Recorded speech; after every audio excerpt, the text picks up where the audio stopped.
Waalaikumsalam warahmatullahi wabarakatuh.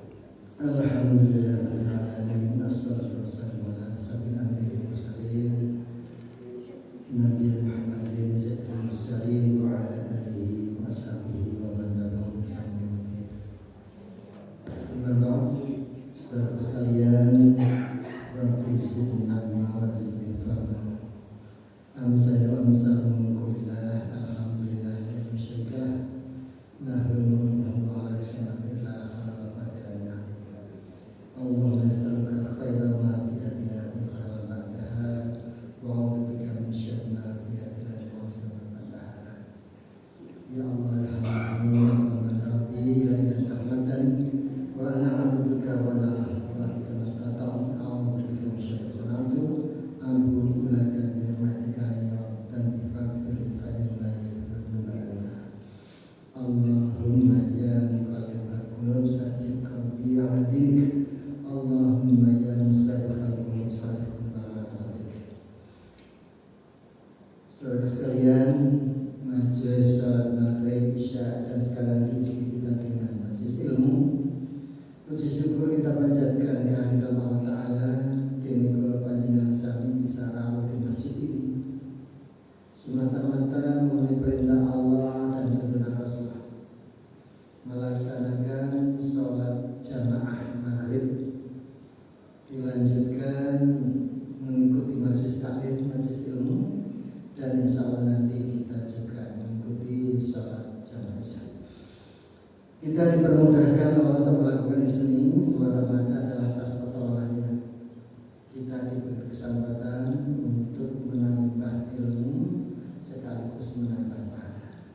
Semoga apa yang kita laksanakan selama ini senantiasa dicatat oleh Allah sebagai amal yang soleh dan solehah yang telah dan hari kita akan menerima pahalanya. Amin. Saudaraku, kita masih akan melanjutkan materi kita 3 pekan yang lalu. Itu masih tentang sholat berjamaah. Sholat berjamaah. Tempoh hari sudah sampai pada paparan nomor 13 itu.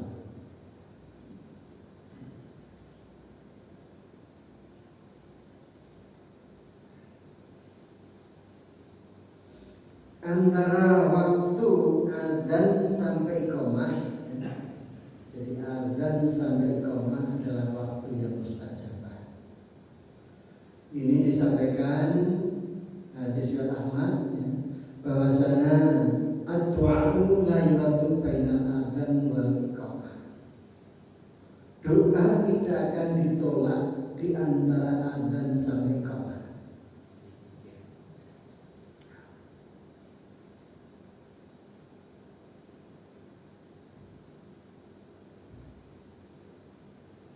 Maaf, sudah tak lihat ke belakang dari kalau di sama kecil. Jadi Bapak Ibu sekalian rahmatullah, sholat jamaah ternyata ada peluang-peluang yang besar kula panjenengan untuk mendapatkan pahala dan mendapatkan ampunan. Betul-betul. Marilah kita ilmui bahwasanya dengan sholat jamaah ini kita akan mendapatkan peluang yang besar, ya, baik itu berupa pahala maupun ampunan dosa. Semacam ini, ya, tidak hanya pahala dan ampunan dosa. Apa yang kita mintakan pada saat antara adzan hingga iqamah itu mustajabah. Ad-du'a'u la yuradu bainal adzan wal iqamah. Doa itu tidak ditolak di antara adzan dan iqamah. Panjenengan mungkin bisa bertanya, selama ini saya sudah minta kepada Allah Ta'ala untuk mendapatkan rezeki, ya, misalkan saya kerja mendapatkan untung yang besar, misalkan ini, kita jangan pernah bersuudzon kepada Allah Ta'ala. Sudah meminta, sudah berdoa dengan khusyuk, dengan ikhlas setiap saat, tetapi ternyata Allah itu belum memberikan seperti apa yang panjenengan minta, seperti kita minta. Kanjeng Nabi dawuh, setiap yang kita minta doa itu pasti dikabulkan oleh Allah. Ada 3 tempat. Pertama didoakan di dalam waktu kita berdoa, diberi oleh Allah Ta'ala sebagaimana yang kita minta.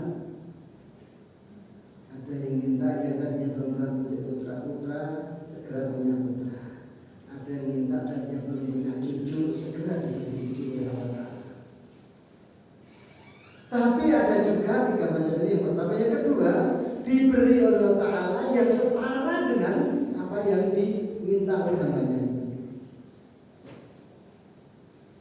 Ibu bapak minta kepada Allah Ta'ala untuk mendapatkan nafkah yang lebih besar. Agar apa? Tujuannya bisa mendidik kekebalan putranya sampai tuntas, minimal Pak sampai S1, syukur-syukur sampai S3 kayak Ustaz Rafi. Kan begitu ya. Syukur-syukur begitu. Akan tetapi ternyata Allah tidak memberikan banyak rezeki berupa uang, keuntungan, tapi ternyata Allah memberikan rezeki kepada putra putri ibu bapak sekalian berupa kecerdasan yang tinggi, sehingga mulai SMA sampai perguruan tinggi, bahkan sampai S2 dan S3-nya itu tidak keluar biaya sama sekali. Kan banyak yang begitu. Ini apa? Karena ketulusan orang tua dalam memohon Allah untuk membawa agar putra-putranya dapat belajar sampai tuntas. Itu saja. Apa yang ketiga, yang terakhir kata Rasulullah, doa-doa yang belum terijabahi waktu di dunia ini dikumpulkan oleh Ta'ala akan diberikan yang sebaik-baiknya kelak di akhirat. 3 macam ya, untuk pengijabahan doa kita. Makanya Bapak sekalian, jangan sekali-kali ulangan putus dari doa. Doa itu bisa melangkahi atau lebih utama daripada akal kita. Coba panjenengan bersani, Nabi Ibrahim alaihissalam itu tadinya bingung ya untuk menyembelih putranya. Lalu sampai sepuh punya anak, setelah punya anak, setelah gede bisa diajak berbincang-bincang tentang pikirannya. Kok ada perintah dari Allah suruh menyembelih putranya? Kan masuk akal. Ibrahim itu minta pada Allah setiap saat sudah diberi anak, setelah berbicara yang gede suruh menyembelih, mengorbankan. Ternyata keikhlasan Ibrahim alaihissalam ini memenuhi perintah Allah Ta'ala, ditebus oleh Ta'ala, digantikan Ismail dengan kibas yang besar. Artinya apa sekalian? Kecintaan Ibrahim kepada anak itu sebagai simbol kecintaan manusia kepada dunia. Umpama bosan malang itu begini. Terus dia Allah ingin memuji dengan orang malang. Dia tak perlu anak itu patuh taat dan betul-betul khusyuk dalam berdoa dan beribadah. Setelah punya anak gede masih khusyuk, alhamdulillah. Setelah punya anak ini kira-kira tak kongkon menyembelih anak ini dikorban. Ya Allah. Apakah berat kepada Allah, berat kepada anaknya? Apa berat kepada urusan Allah, atau berat kepada cinta kasihnya dunia? Ternyata Ibrahim alaihissalam lulus. Karena keikhlasannya itu Allah memberikan ganti ujian. Nah, doa itu mengalahkan logika.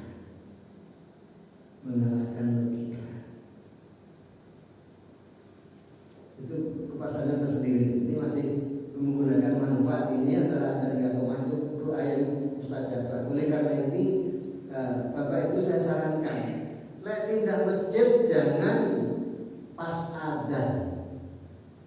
Apalagi sesudah adzan, jangan. Upayakan adzan itu sudah ada di masjid.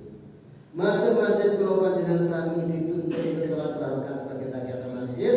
Setelah adzan panjenengan wonten salat qabliyah, salat rawatib yang qabliyah. Itu yang mengikuti waktu-waktunya dengan salat wajib. Salat qabliyah itu salat rawatib itu ada 12 rakaat. Saat dari subuh 2 rakaat, sebelum zuhur 4 rakaat, setelah zuhur 2 rakaat, setelah maghrib 2 rakaat, setelah isya 2 rakaat. Total 12 rakaat. Bisa diganti sebelum zuhur karena tak terlambat 2 rakaat, setelah zuhurnya 4 rakaat. Kanjeng Nabi dawuh sing sapa wae orang ini istiqomah melaksanakan salat sunat rawatib ini dengan istiqomah dengan baik, maka disediakan rumah di jannah. Disediakan rumah di jannah. Itu nek kula panjenengan dan masjid awal waktu. Dan pas mari adzan tidak bisa qobliyah, tidak bisa sunat tahiyatul masjid, tidak bisa doa waktu yang mustajabah. Nah, sekarang dengan doa ini saya berharap Bapak Ibu jemaah sekalian terpompa semangatnya untuk hadir ya. Ya minimal pas adzan segera datang ke masjid. Ya pas adzan panjenengan datang ke masjid, masuk masjid, mencek salat dhisik, tunggu adzan selesai sambil menjawab adzannya itu. Manfaatkan ini sehingga selesai salam dikir tak kemudian satu bisa segera kembali pulang. Kemudian ada adzan dan hormat pulang untuk sholat jamaah. Panjenengan perlu memiliki ilmunya ini. Karena apa? Ternyata pengalaman saya banyak di tempat-tempat tertentu kalau kita kebetulan berada dalam safar ya, dalam perjalanan, orang itu tidak tahu nek sholat itu bisa diringkes, bisa dijamak. Dan kalau jamaah itu apa perlu ada adzan dan iqamah.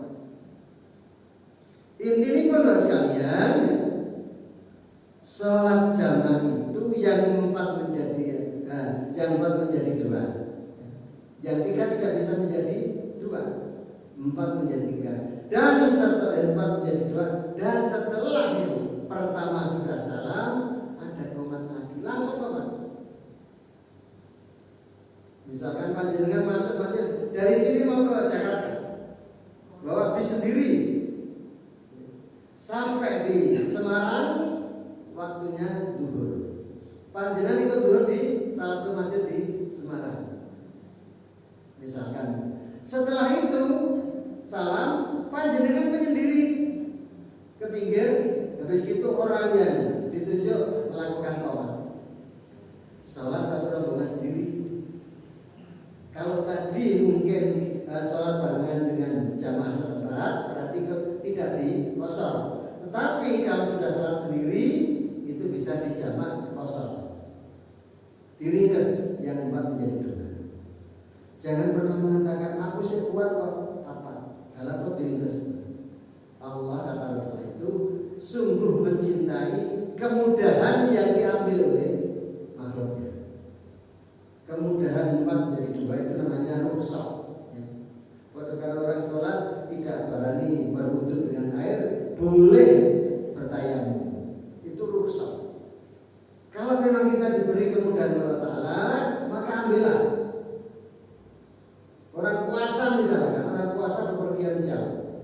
Rasul menyampaikan bahwasanya orang pergi jauh sedang puasa, mereka bisa membatalkan puasanya atau tidak puasa. Untuk kemudian jangan mengatakan aku sih kuat, badanku kuat. Tidak. Ambillah kemudian yang diberikan Allah Ta'ala itu untuk kita gunakan. Allah mencintai orang yang mengambil kemudahan yang diberikan. Jadi, kita datang langsung sudah di situ masjid. Ya, misalkan kita pas safar tadi masuk di situ ternyata masih ada sholat jamaah bareng-bareng, panjenengan itu jamaah. Kemudian seperti itu jadi patokan misalkan ya. Terus kemudian nanti minggir sendiri ada qomat, kemudian sholat 2 rakaat untuk asar. Gimana usulnya Pak? Usulnya di dalam hati. Kadang-kadang kita ditanya juga begitu. Ini gimana usulnya? Usulnya dalam hati, niatnya di dalam hati. Apapun sholat itu niatnya di dalam hati. Kita lanjutkan. Terus ini urutan orang yang jadi imam. Insya Allah panjenengan sudah paham ya. Ini hadis riwayat Abu Dawud. Yang menjadi imam itu siapa? Ternyata Rasulullah menyampaikan yang pertama kali menjadi imam itu adalah yang paling ahli dalam membaca Al-Quran. Kayak imam kita tadi, makhraj tajwidnya jelas ya. Terus kemudian hafalannya juga jelas, lagunya juga bisa dinikmati. Jadi ternyata bukan yang tertua, atau kalau di suatu kampung di masjid itu besar dan yang memberikan donasi tinggi, bukan yang paling besar donasinya terhadap pembangunan masjid. Pilihlah yang pertama adalah orang yang lebih ahli dalam baca Al-Quran. Ahli ini menyangkut tadi bacaannya, makhraj, tajwidnya, kemudian waktu dia wakof dan wasol, kemudian lagunya. Nah ini yang dipilih. Jadi biasanya takbir itu akan dimulai pada saat bulan puasa. Banyak orang semaan ya, semaan ngaji bareng, tidak bareng-bareng. Saya yakin di sini tidak pakai pengeras ya.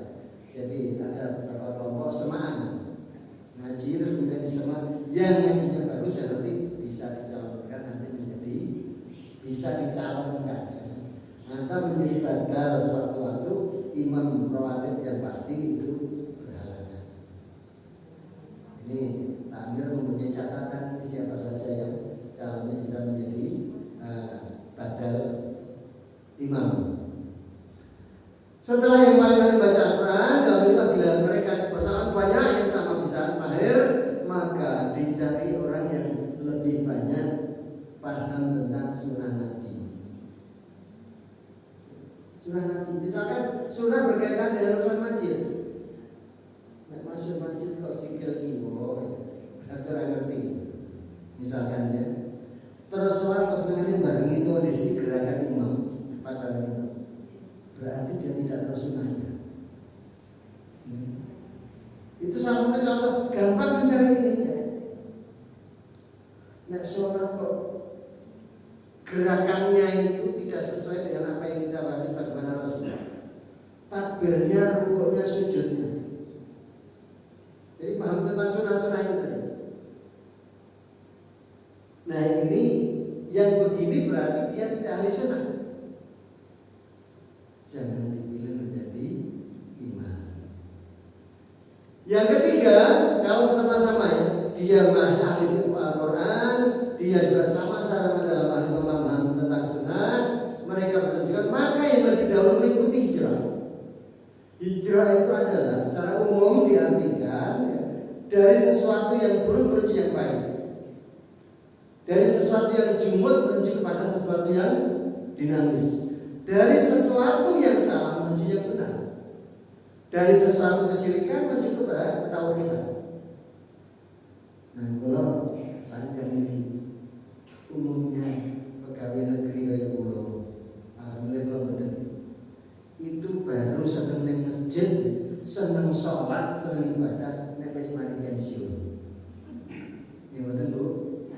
Apa ya? Umumnya itu karena apa? Sibuk dengan urusan kantor. Isu tangin, disek untuk jamaah subuh dan lah membur itu, mau beli apa sampai beli. Kan banyak yang alasan semacam itu. Ternyata masih ada remaja di masjid ini misalkan yang sejak awal sudah menjadi muslim yang baik, melakukan turunan agama dengan baik. Maka ini malah hijrahnya sudah duluan. Nah ternyata yang PNS-nya hijrahnya setelah usia mari pensiun. Jadi ini tidak berhak diprioritaskan untuk menjadi imam. Jadi yang lebih dahulu hijrah. Kalau zaman dulu, zaman Rasulullah itu yang ikut hijrah kalau ada yang tadi satu duanya sama-sama yang ikut hijrah dulu siapa? Itu yang diprioritaskan untuk menjadi imam. Terus kemudian yang keempat, kalau tentang ini hijrahnya bareng-bareng, maka dicari yang lebih tua umurnya, yang domisili di situ. Karena ada tuntunan Rasul itu, jangan kalian menjadi imam pada daerah yang sudah ada imamnya. Kecuali dipersilahkan, kayak di Makkah ini ya, imam Masjidil Haram dan Masjidil Nabawi itu dimanapun yang sudah disahkan raja itu bisa menjadi imam. Ada beberapa imam masjid itu yang dimanapun dimakatan sebagai imam besar. Jadi dimanapun beliau ini yang sudah di SK bisa menjadi imam dimanapun untuk wilayah kerajaan Arab Saudi untuk manusia. Kalau di Indonesia apa kata pemerintah Indonesia atau penduduk setempat? Ini contoh saja. Maka yang lebih dahulu Islamnya atau yang hijrahnya atau lebih tua umurnya atau yang ada di domisili di tempat itu. Bapak Ibu sekalian, panjenengan pirsa imam niku sadurunge salat kok dadak madheten makmum mengatakan sawu sufakum baina jasmilata sufuh minta musalla, lurus rapatkan barisan kalian itu karena kesempurnaan untuk melakukan sholat berjamaah. Shaf itu dimulai dari mana? Dari belakang imam. Masjid itu sudah ada kaplingnya di Rasulullah. Kapling pertama adalah imam. Itu yang tadi syaratnya 4 macam tadi. Terus kemudian kapling berikutnya 2 belakangnya. Bisa 1 orang, bisa 2-3 orang. Siapa dia? Orang yang sewaktu-waktu mampu menjadi pengganti imam kalau imamnya berhalangan atau salah. Beberapa bulan yang lalu ada viral ya, imam di Makkah itu kebetulan di tengah-tengah baca Quran itu batuk, akhirnya tidak bisa keluar suaranya. Imam ini mundur, diganti di belakangnya. Sama-sama hafal Quran, jadi langsung melanjutkan apa yang dibaca oleh imam. Ini suatu contoh. Jadi ini yang berada di belakang imam persis adalah orang yang sewaktu-waktu bisa menjadi pengganti imam atau setidak-tidaknya membetulkan atau meneruskan kalau imam itu lupa surat-surat itu. Lupa dan salah itu biasa. Makanya di belakang baca Quran itu kalau sudah dengan lagunya, orang baca Quran yang banter ya dijaharkan itu, kalau sekarang ini ibarat orang nyupir sekali. Kita Al-Fatihah hafal, kita melihat mobil ya, cara nyupir jalankan semua bisa. Tapi begitu menjadi imam, kalau tadi masalah Quran itu harus mengatur wakaf. Wakafnya di mana? Mandeknya nanti, nyambungnya di mana? Ngambil nafasnya bagaimana? Harus mikir semacam itu. Kadang-kadang kalau mikir semacam itu, pelurukan hilang. Makanya kalau imam itu keliru ya, itu wajar. Itu kalau Rasulullah menata di belakangnya imam orang-orang yang fakih yang sewaktu-waktu bisa membetulkan atau melanjutkan apa yang dibaca imam. Kalau makmum itu dulu subhanallah ya, makmumnya nyapa itu. Kalau ibu-ibu hanya cukup nepuk ya, nepuk tangan, tapi biasanya bapak-bapaknya dulu dan subhanallah. Kalau itu ada yang salah. Selain itu, imam itu menghadap kepada jamaah sebelum dimulai itu melihat umat saya itu banyak yang sepuh-sepuh, atau ada dalam orang yang hamil ibunya. Maka imam jangan mempanjang-panjangkan surat yang dibaca di dalam sholat.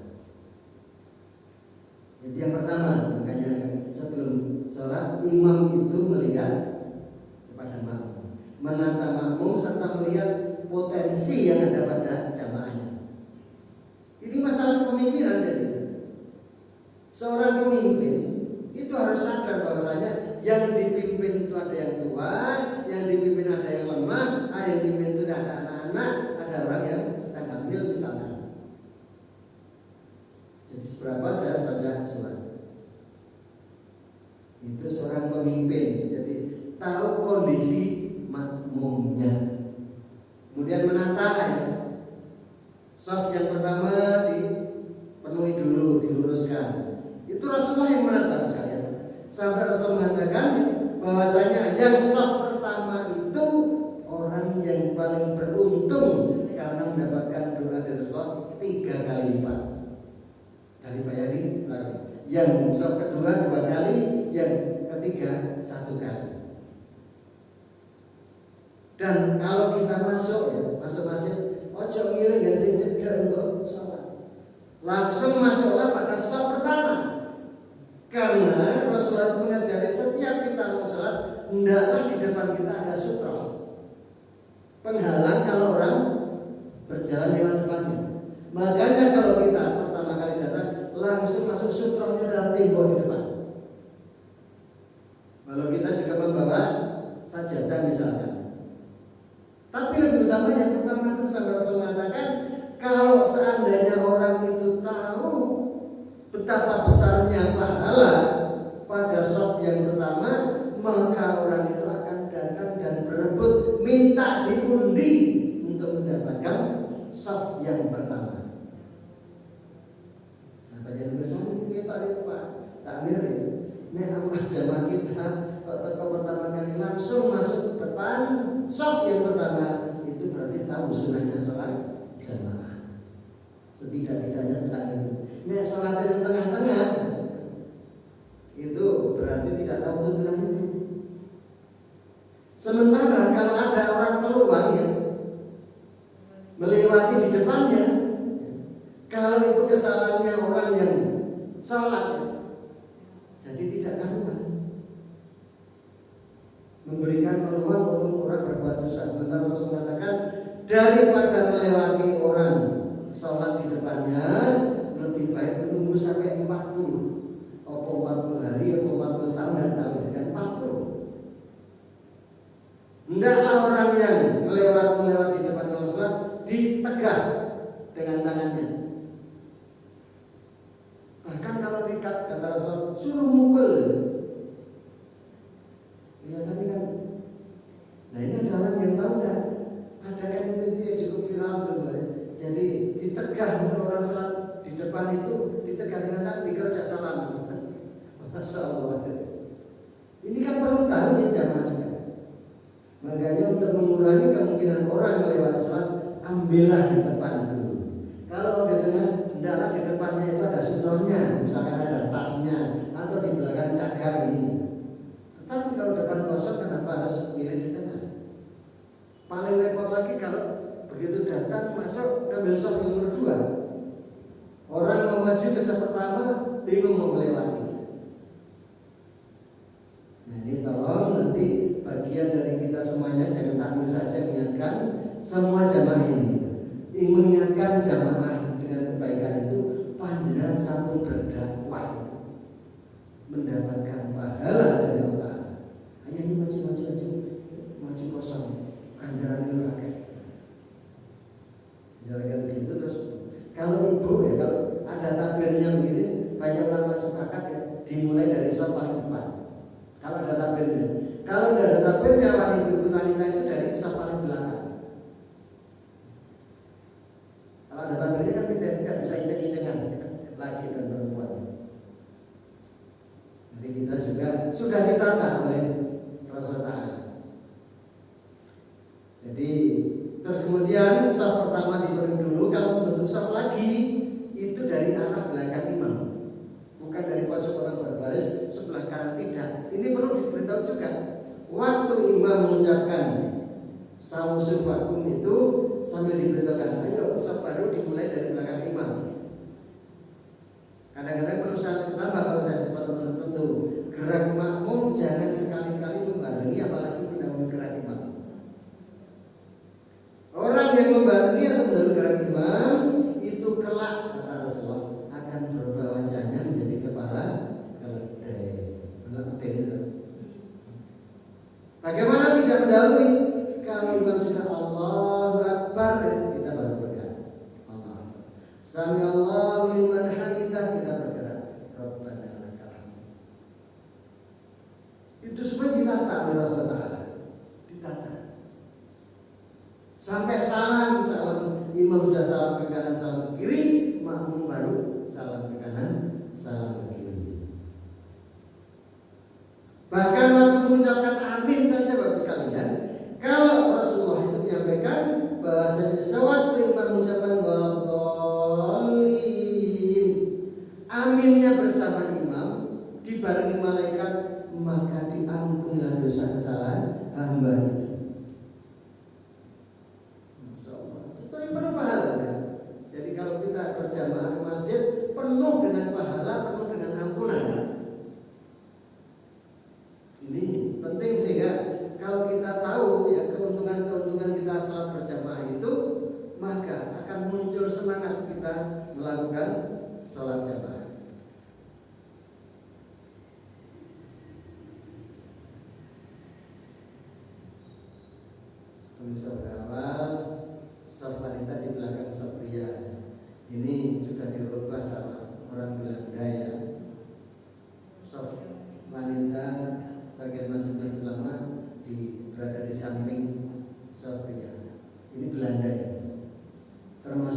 desa-desa karena orang Islam itu suka mendoakan arwah.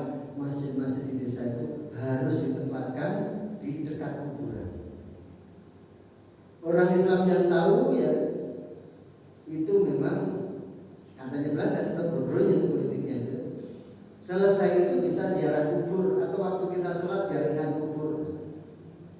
Tetapi karena orang Jawa itu umumnya memiliki paham animisme dinamisme yang tadinya tidak pernah ke masjid, takut sama genderuwo, sama setan, malah tidak ke masjid. Nah sekarang juga kalau masjidnya berada di pinggir kuburan, kira-kira seneng tidak berangkat ke masjid? Itu takdirnya sebelumnya ya. Kalau desa-desa dulu masjid harus dekat kuburan, langgar-langgar harus dekat kuburan, sekaligus mendoakan orang-orang Islam yang sudah meninggal di situ. Nah ini yang Ahmad Abu Dawud ikuti gerakan imam. Jadi jangan sampai ya, kita sesungguhnya bahwa imam itu dianggap untuk diikuti. Oleh karenanya apabila ia takbir maka takbirlah. Jangan kamu bertakbir hingga ia bertakbir, dan apabila ia telah rukuk maka rukuklah. Jangan kamu rukuk hingga ia rukuk, dan apabila ia telah sujud maka bersujudlah. Dan jangan kamu bersujud sehingga ia bersujud. Tapi ada sekalian, imam itu harus tahu dirinya bahwa itu pemimpin. Ada imam itu bacaannya takbir itu nggak didengar oleh jamaah yang di belakang. Kalau sini ada pakai mic ya, itu pasti dengar ya. Tapi biasanya yang di belakang nggak dengar itu. Tanya juga bapak-bapak itu pergi ke desa atau suatu tempat ya, masjidnya begitu, imamnya ya sudah sepuh ya, memang mungkin suaranya nggak bisa keras lagi. Seolah-olah dia itu tidak merasa sebagai pemimpin, diikuti oleh jamaah yang banyak di belakangnya. Saya dulu juga pernah ya, saya itu menjadi seorang pejabat di kecamatan. Di kecamatan itu kalau ada perintah dari kabupaten, kumpulkan rakyat besok jam sekian kami datang untuk memberikan penyuluhan. Terus kami kumpulkan, misalkan minta jam 9 kumpulkan, orang kabupaten datang di sana setelah jam 10. Usi ini malunya tidak karuan. Itu apa pertanda? Orang kecamatan menganggap orang kabupaten adalah pimpinan. Karena apa? Kompetensinya lebih tinggi dari orang kecamatan. Maka mestinya orang kabupaten ngerti bahwa aku ini seorang pemimpin, jangan mengecewakan yang rakyat di bawah. Janji jam 9, datang jam 10. Sementara di situ gelisah sudah. Nah ini imam juga begitu. Waktu mau memulai juga dilihat potensi dan kapasitas makmum jamaah, termasuk suara kita. Kalau tidak pakai pengeras misalkan, kalau siang kadang-kadang tidak pakai pengeras ya, apakah suara saya ini bisa didengar dengan baik oleh jamaah yang ada paling belakang? Ini perlu, sehingga pemimpin harus paham tentang. Nah ini juga imam jangan panjangkan bacaan. Ini suatu saat ini Mu'adz bin Jabal itu ngimami maghrib itu dengan membaca surah Al-Baqarah. Sementara ada jamaah yang itu di situ mau datang ke lahannya untuk mengairi tanaman kurma. Karena panjang sekali yang dibaca oleh Mu'adz ya, terus kemudian mereka memisahkan diri. Kemudian sholat maghrib sendiri segera ke lahannya. Nah, waktu ketemu lagi bersama Rasulullah dan Mu'adz, ada si orang ini sama namanya Maksum ya. Itu kamu kenapa begitu? Dimarahi sama Mu'adz. Rasulullah akhirnya memanggil Mu'adz itu, kamu jangan membuat fitnah. Ya. Adakah kamu menjadi tukang fitnah wahai Mu'adz ya? Jangan kamu perpanjang baca surat Quran di waktu menjadi imam orang banyak. Bacalah surat semacam Al-A'la, Sabihis Marbidil A'la, dan Wasyamsi wa Duhaha. Bapak Ibu, Al-A'la itu pendek menurut Rasulullah. Terus kemudian Wasyamsi wa Duhaha itu juga pendek. Sementara Rasul juga tahu sebagus-bagus pahala dalam membaca Al-Quran itu adalah apabila Quran itu dibaca di dalam sholat. Dengan ini Bapak sekalian, sing kuat ya, tidak perlu bersuluk. Ibu-ibu juga demikian. Kalau ada imam yang baca suratnya panjang dan kita sehat, nikmatilah bahwasanya itu firman Allah yang dibacakan oleh imam untuk kita rasakan. Dengan memahami itu, insya Allah imam baca panjang berarti kita samina wa ta'ala. Nek panjang berarti akan mendapatkan pahala yang lebih besar, nek pendek cepat mari. Padha ini. Tapi imam itu kadang-kadang kalau sama makmum sing dehem-dehem waduh wis terasa ya. Jadi Sabihis Martigal A'la dan Basyamsi itu surat yang pendek Bu. Kalau pas salat berjamaah membaca Al-Fatihah. Ini sekalian, ini juga perlu. Ini bagian salat jamaah. Lek kula panjenengan salat baca Al-Fatihah ada 4 macam. Ada yang menengkap, jadi mendengarkan perhatikan baca imam. Sah. Ada yang tidak membaca sama sekali, karena dia waktu datang sebagai makmum masbuk hanya bisa langsung mengikuti waktu rukuk secara sempurna. Jamaah sudah Allahu Akbar rukuk, terus saya sudah datang langsung Allahu Akbar rukuk, bisa rukuk secara sempurna. Tidak baca Al-Fatihah. Salamnya bareng, kalau tidak hutang satu rakaat pun bareng dengan salamnya bareng dengan jamaah yang lain. Sah. Yang pertama tidak membaca Al-Fatihah, mendengarkan perhatikan doa. Yang kedua sama sekali tidak mendengarkan, tidak membaca karena kita bisa rukuk secara sempurna. Yang ketiga baca Al-Fatihah setelah imam selesai baca Al-Fatihah. Yang keempat, kita mengikuti bacaan Al-Fatihah setelah imam mengucapkan masing-masing Fatihah. Kayak imam kita tadi, Alhamdulillahirabbil alamin, Ar-Rahmanir-Rahim, Ar-Rahmanir-Rahim. Boleh. 4 macam. Sama-sama sahnya. Sama-sama sahnya. Apa yang dibaca imam, panjenengan makmumnya itu seluruhnya mendapatkan pahala sebagaimana apa yang dibaca oleh imam. Nah, itu untungnya kalau kita sholat berjamaah. Ada salah satu keliru atau lupa, yang lain ada yang membetulkan, semuanya dapat pahala betul. Turun muadzin. Muadzin itu kata Rasulullah, kelak kemudian hari akan dipanjangkan lehernya. Yang melahir, yang masyar, dipanjangkan oleh lehernya sehingga bisa melihat kemana-mana. Muadzin itu mendapatkan tambahan pahala sebagaimana orang yang datang mendengarkan adzannya. Terus adzan, aku tak mudah masjid. Kalau imam itu mendapatkan tambahan pahala sebanyak makmumnya tanpa mengurangi pahala makmumnya. Nah, kalau muadzin mendapatkan tambahan pahala sebanyak orang yang datang karena mendengar adzannya. Lakukan ini merupakan bagian dari semangat dakwah. Nanti betul-betul kira-kira dari muadzin, wes aku ikhlas dari muadzin. Sampai di Rasul ngomong aku sih nggak jadi. Karena apa? Mendapatkan pahala. Tapi itu tadi Rasulullah itu waktu menugaskan imam itu dites dulu ya. Bacaannya benar-benar Allahu Akbar, Allahu Akbar, Allahu Akbar, Allahu Akbar. Untuk mengucapkan lah ngandel itu loh, tidak semua orang lo bisa ya. Bupati Malang ya. Tadi guyon banget orang-orang yang tahu ya. Mengucapkan Allah tidak bisa. Allah. Atau tidak jawab Allah. Ini contoh saja. Jadi tolong ini kita semua betulkan lidah kita. Itu kan lam jalan. Alif lam lam ha.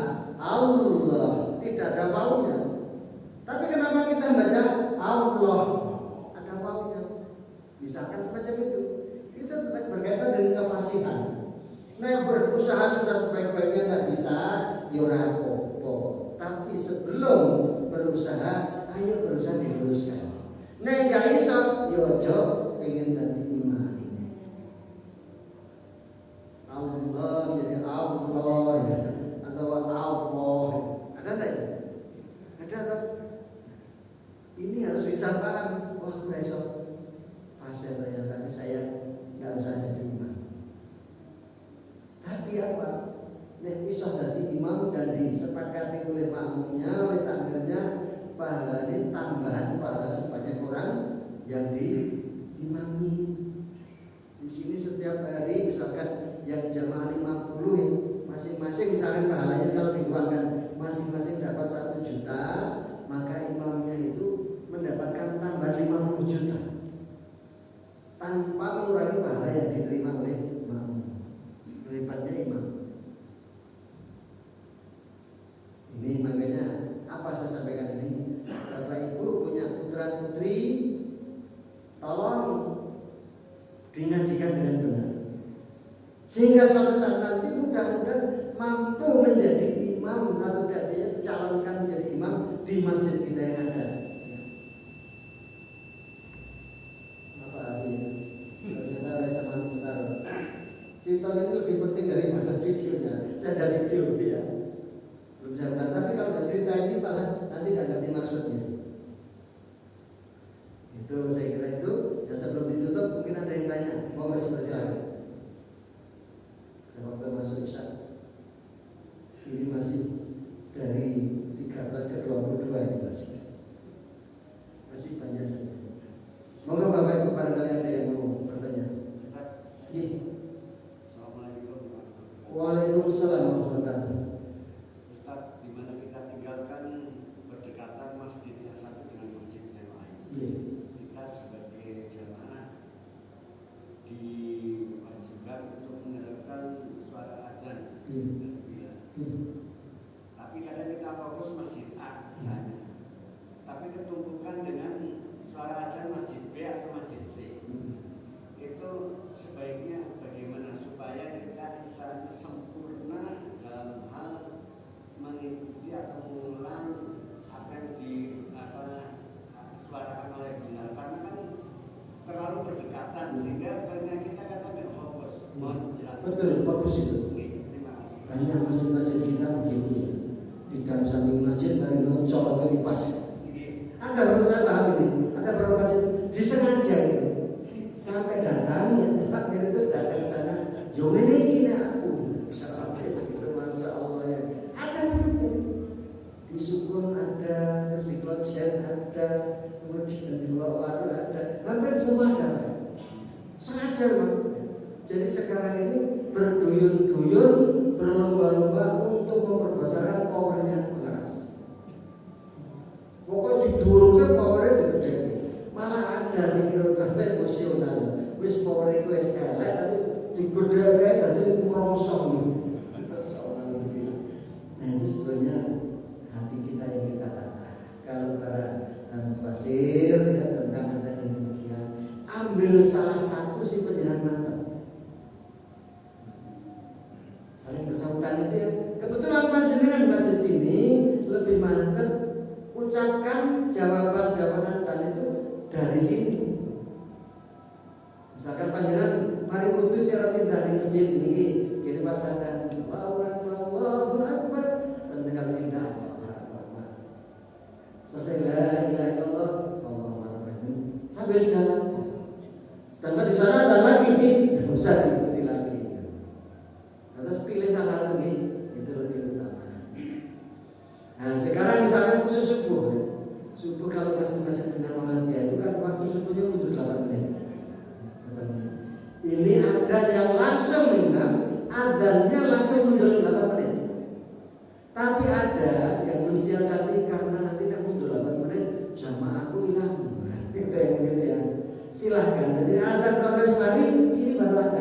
masjid yang mensiasati begitu.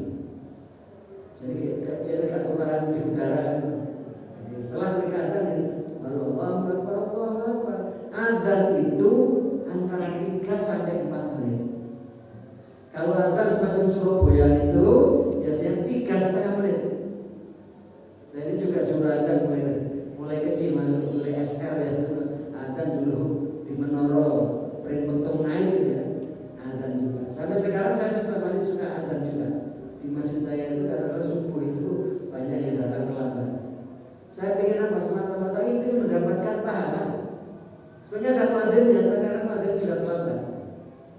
Nabi datang awal adzan. Tanpa disuruh datang ini tidak malu kok. Oh boleh ganjarannya, boleh ganjarannya apa? Nanti bapak, ini kan? Yang lain mungkin ibu. Untuk ceramah itu ditakoni itu semua dulu. Saya terus dulu. Berarti apa? Diperhatikan ada ilmu yang nyambung. Tapi kalau ada pertanyaan, sini tanda tanya. Kira-kira wis paham apa kurang ngerti?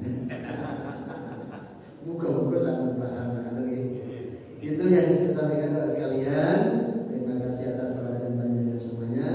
Mudah-mudahan niat kita dalam hadir di sini senantiasa mendapatkan catatan Allah dalam sebagai amal soleh dan solehah. Barangkali ada kesalahan kurang saya mohon dimaafkan. Mari kita bersama dengan doa kafaratul majlis. Assalamualaikum warahmatullahi wabarakatuh.